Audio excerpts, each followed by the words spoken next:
We are back here on Carolina Women with our friend John Iannazzo, and we are here at Liberty, and we are talking about something that I ask about all the time, and that is, and I'm intimidated by, even as a designer, and that is taking measurements of everything from wall covering to window treatments.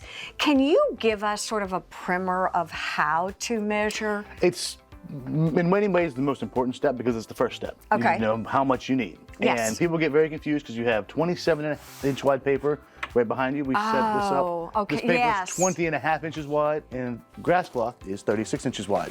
Oh. Square footage is square footage though. So this roll covers the same amount as this roll, that covers the same amount as that roll most of the time. Now there are pattern repeats that will throw it off. So what you want to do is you want to measure the square footage of the room, the width, the height, and get the square footage. Okay, say that whole thing again. I want to know square footage. In order to get the square footage, what do I do? Width times height. So if the Width wall's, times height. 7 by 8, you have 56 square feet. Okay. Okay. You know, That's I simple. should know this, and I forget it all the time.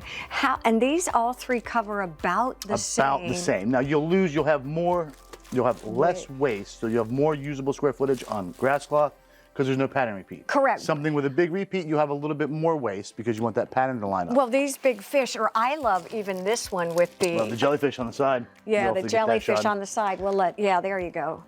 I just think that's cool.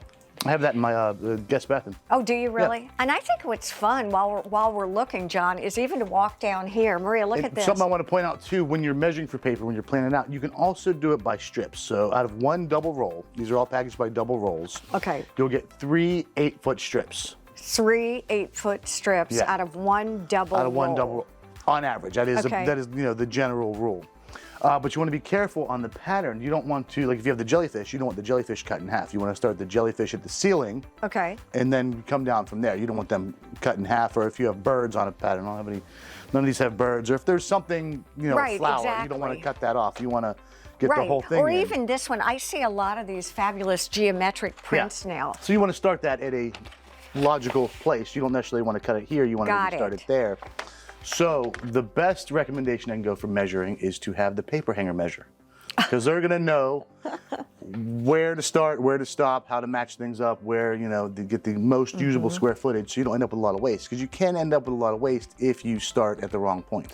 And I would think hanging paper in today's world is different than hanging paper was 20 years ago. It's much easier now. The paper's Is a little it? bit heavier now. The substrate they printed on is easier. You can adjust it more, you can shift it more, so it's much more user-friendly and strips off the wall a whole lot easier than it used to. If you were a client and you were going to hire a paper hanger, what would be a couple of questions that you would ask him or her? Well, that's a good question. I guess experience, availability. I know availability is a big one. People want things done. We have company coming in 2 weeks. Sure. Pricing. Okay. Yeah. Everything like that? Yeah, just the basic questions. I don't think people realize how much wall covering you have at the store. Oh, we have a lot. Yeah. But not only do you have available rolls, but you have books after books after books. Down at the end, we have the whole library of not quite everything, but there's a lot. Pretty darn close. Pretty close. And I think it's so funny because now it's all about the wall covering. So if you do come in, plan on spending a little time because... And we can cut you samples so you can pin it up to the wall. Oh, there you go. Cut samples off to do that. That makes so much sense. So does the same advice, briefly, apply to window treatments? Get your professional to measure? Yes. It gets very complicated with the different styles because almost every different style of window treatment requires its own separate measurement. Oh. Yeah. Yeah, it used to be one measurement, width, height, you were good to go. But now because of headrail widths and fabric deductions and the drops and some things you want to touch down at the sill to keep light out, others have to float above so the veins open, it can get very precise. So it's very handy to know what we're measuring for. What's really interesting about even having this discussion is I cannot tell you how many clients are like, I'm just going to run to the store and get some blinds. And 2 weeks later, they're like, Debbie. Yeah, okay, so we have these blinds. What do we do with them now? Yeah, exactly. Yeah. I'm like, call John. It's well worth it. Well, as always, it is great to see you. So stay with us. There's a lot more to come here on Carolina Women.